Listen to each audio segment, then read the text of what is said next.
Welcome back to another episode of Rock Boys Football Dill. It is no secret to the Texas Longhorn fans who've been rocking with the fellas the last couple of weeks that the boys are extremely high on this football team going into 2025. Dill, they're your bona fide preseason pick to win the national championship going into next year. And quite frankly, there have been mornings where I wake up and look at Texas and say, yeah, they're winning the national championship in 2025. I'm still flip-flopping around. You make no mistake. The ceiling for this football team going into 2025 is extremely high. Bona fide national championship caliber roster. Now the question is for the Texas fans, hey, how do we get over the hump? How does this team reach their ceiling in the 2025 year? That's the conversation that I want to get into. Now, before we do, and as always, there's going to be some hot takes in this one. To the Texas Longhorn fans, let it fly in the comment section. The amount of support y'all have shown the fellas over the last couple of weeks has been amazing. Can't thank you guys enough. If y'all do enjoy the content, consider subscribing to the channel. Dill, without further ado, you talk about Texas. You talk about the best version that we could possibly see from Texas in 2025. There's no mistake in my mind. Arch Manning is an upgrade from what we saw of Quinn Ewers. Now, I've been very vocal that I think Quinn Ewers takes more heat than he deserves from the national media. And I think that had a lot to do with the high school expectations surrounding Quinn Ewers. I mean, the way people were talking about this kid coming out of high school was, kind of generationally talented quarterback. He obviously did not reach that during his time at Texas over the last couple of years, but was a very solid starting quarterback. But you start diving into some of the numbers that you saw from Quinn in 2024, it was pretty clear that he wasn't an elevator of the offense. And I think for most Texas fans, as much as y'all appreciate what Quinn Ewers did for Texas over the last couple of years, definitely played a large part in terms of Texas being back in terms of where they belong in the college football landscape. You're looking at Arch Manning coming in as a first-year starter and saying, Dill, this guy could very clearly be an upgrade from what Quinn Ewers brought Texas in 2024. And really where you're going to need it is the huge games. The games are, again, and that's kind of still to be seen, if you will, for Arch Manning. Like, we get to see him against Mississippi State really rip it up, throw the ball effectively, run the ball effectively, be probably a more complete quarterback just because of how much more athletic he is and how much better he is at kind of avoiding negative plays. But I do think that it is still to be seen, frankly, what he's going to do when it's that Georgia game where you are not overmatching the team drastically, and they do have a good defensive line that can put pressure on him and just. I agree, but at least you know at least know he has the physical traits to do so. Like I think just Quinn Ewers was capped in a couple of different aspects. And Dill, I'll say this, and this might be a hot take. I'm interested to hear what the Texas fans think. You get the version of Quinn Ewers in that first half of the Michigan game, week 2. That team wins a national championship. With that version of Quinn Ewers, you win a national championship. And what he was doing, extending plays, buying himself time, throwing off platform, making all the big time throws you possibly could ask him to make. That version of Quinn Ewers, you're talking about Texas winning a national championship last week. Now, the problem was, like you said, in those big games consistently, you didn't see it all that much. I was looking at some of the numbers. There are a couple of things that I think you really see an upgrade from from Quinn Ewers to Arch Manning. I think it starts with getting yourself out of trouble. And you said it, in the big games, Quinn Ewers never really seemed to play his best football against Georgia, against Ohio State, against teams that had front sevens that. In the Ohio State's the one that stands out because, like, you could kind of tell. I think Texas could have easily won that game. Like, their defense was what it needed to be against that Ohio State team. They weren't. I didn't think they were getting overwhelmed up front. Ohio State, yeah, they had some moments where they'd win some reps, but that is where you need your quarterback to have some of that magic and be able to create one or two extra plays and also just not walk into sacks, because that was the real that's where I'm going here. 20% pressure to sack number 20% pressure to sack for Quinn Ewers in 2024. Basically what that stat is hey, how often can you avoid taking sacks when your pocket's muddy? That's an exceptionally high number. Like, Quinn Ewers just could not get himself out of trouble. And when you play the best teams in the country, college football playoff games, SEC championship games. You have to have quarterbacks that can do it. Quinn Ewers couldn't. Bill, the second thing I'm looking at is pushing the ball down the field. And that was supposed to be something that you really felt good about Quinn Ewers, and it never, at least in my opinion, fully clicked. Pushing the ball down the field. The consistency was never there. You knew he had the arm talent to do so. At 35% completion percentage, 20 plus yards down the field, you know that Coach Sark will dial something up 1 or 2 times a game in some of those big games, and you have to hit those throws if you want to be a national championship team. 35% just, to me, wasn't good enough. There's a lot of ways, and then the impact on the run game. Like when you have an athlete like Arch Manning, it's just inherently going to help you run the football better. And so But there's that deep ball passing, I think, gets into the wideout room and where I think you can see another step because it didn't feel. I mean, Ryan Wingo to me is the guy who should be the guy. reading my mind. Like that ability to get down the field, have the size, have the ability to track the ball.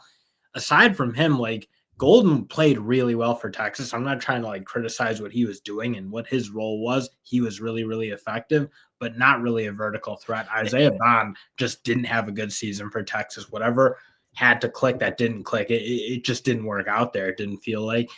And Ryan Wingo always felt like the guy that you almost wanted to see more involved in this offense, take a little bit more charge, be kind of the guy to open that offense up a little bit, especially in those games where, again, those big plays, like a big play against Ohio State would have been really huge. A big play against Georgia in either of those games would have been really huge, and they just couldn't really get to it. I look at the way Ryan Wingo, I think, can ascend to being that guy. I look at the way DeAndre Moore can kind of be that safety blanket, just a really good, consistent worker of the middle of the field. I think with one of those young guys step up, this can probably be a better wide receiver. So a better wide receiver, that might not be the angle that I'm trying to look at. My biggest criticism I have in terms of the passing game, the wide receiver room, is they didn't really know who their wide receiver one is. And so when you get into those big games, like, hey, when Ohio State needed a play, they knew who they were going to.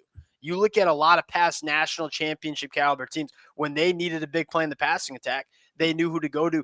You look at Texas, and it just feels like they never really knew. Like, I think in the preseason, hey, Isaiah Bond's going to be our guy. We went out, paid big money for this kid to come into Texas. He's going to be our guy. Didn't really happen. And then at times during the season, it was Matthew Golden.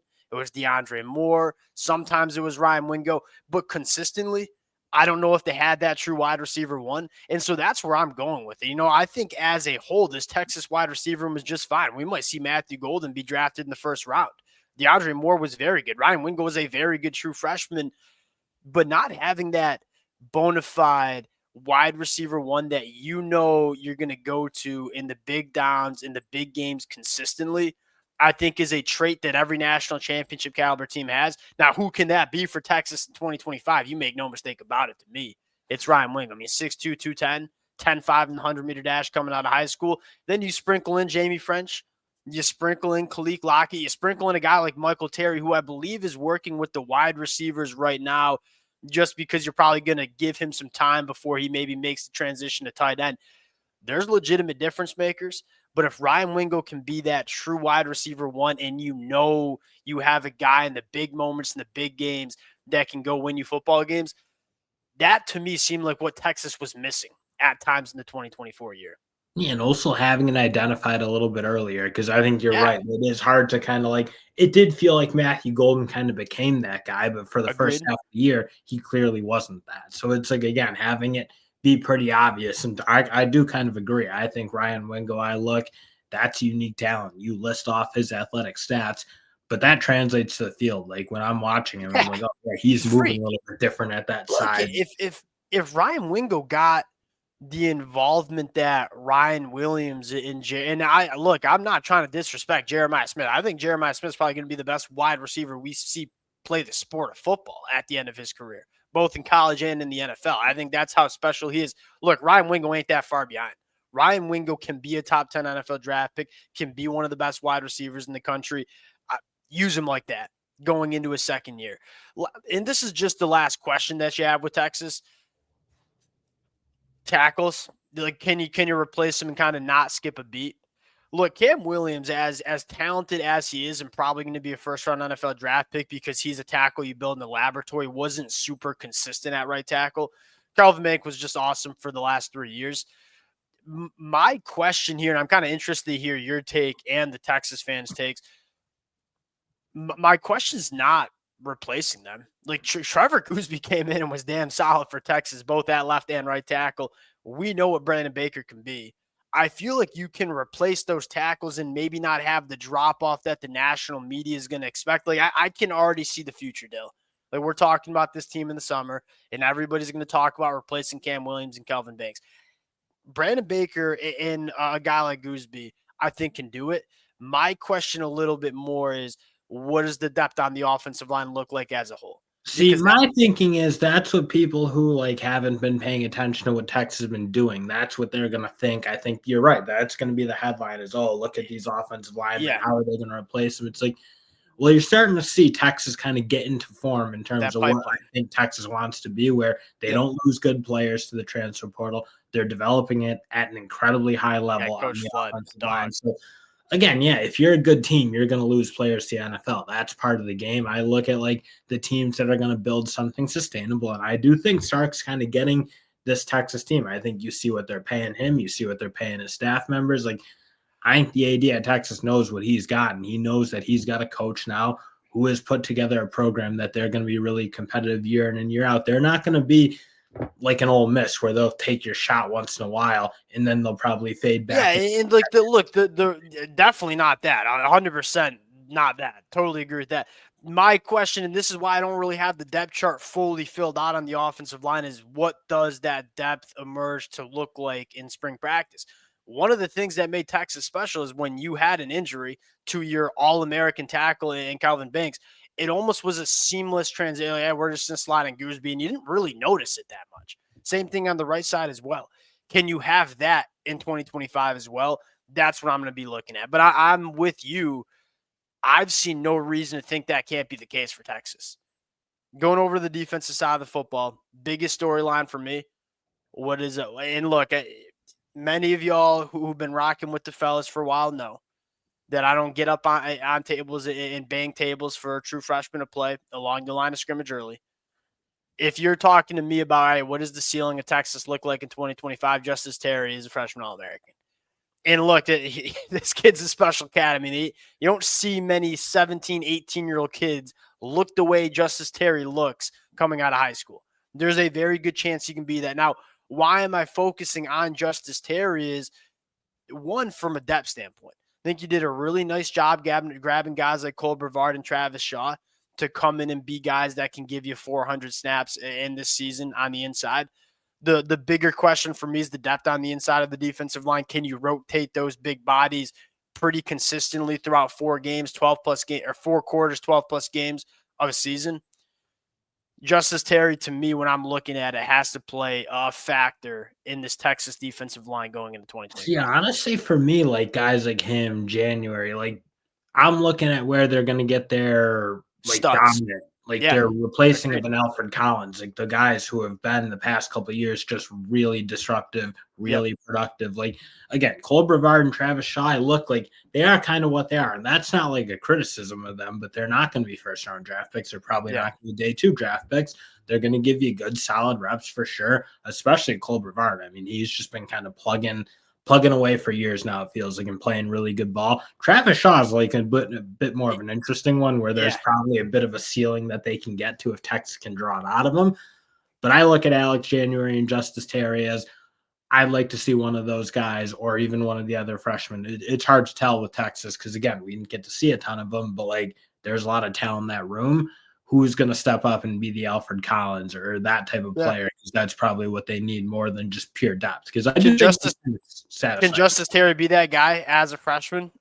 We'll see. I'm not going to try to get up here and bet on a freshman being a first team All SEC guy, but let's just be quite frank about it. Like the last 5 years of college football, these kids coming out of high school, they're just different kind of animals, even along the lines of scrimmage.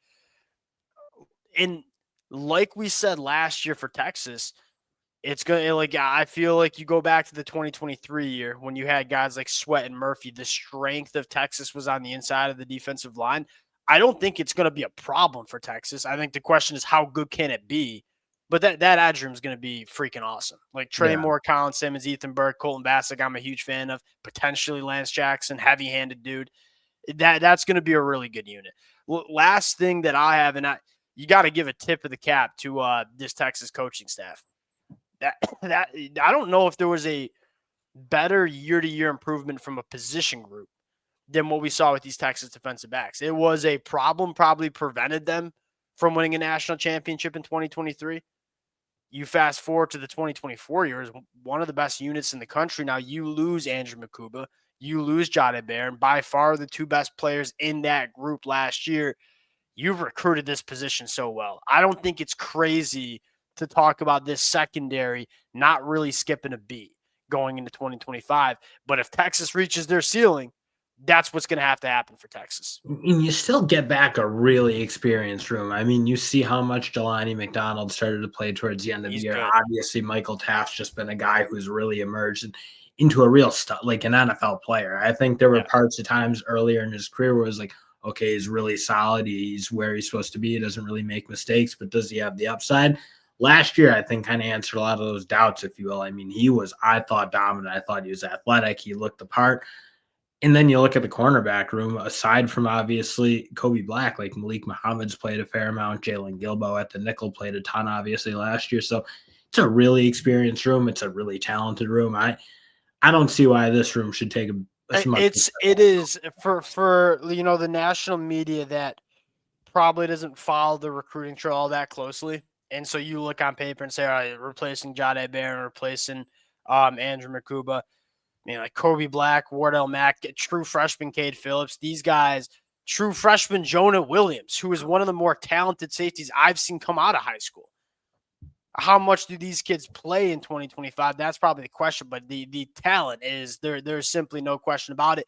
And Dill, I will say this, getting Michael Taft back, look, is Michael Taft the most talented cat in this secondary? No, probably not. Having him back feels very similar to Michigan getting back Rod Moore, where you got so much young talent or in this secondary, bringing back one of the more headier safeties that you see in the country, kind of being the glue to bring the secondary together. That's more than just getting a good safety back. That's getting kind of the glue that I think can be for this Texas secondary. And one of those guys that loves Texas. And I do think, especially in this era, that stuff like kind of, it's a little cliche and cheesy perhaps, but like, again, having those guys who love the school, like almost like the fans love the school and root for it like that, it's like those guys I do think are important to that team, because I'd have to imagine that rubs off on some of the younger guys. Like, okay, yeah, you're right pointing that out. You just don't get those kind of cats that often anymore. And he's the definition of it, not playing early and then becoming like the leader of that defense. Yeah, totally agree. All right, we'll close it out there. It is such a high ceiling, arguably the highest ceiling in all of college football, if we're being honest. Like, if it all comes together, Arch is the guy we think he can be. This is going to be a freaky team. We'll see if they can reach it. A lot to talk about going into spring practice and fall camp. Appreciate you guys rocking with it. If y'all do enjoy the content, consider subscribing to the channel. We'll talk to y'all later. Peace.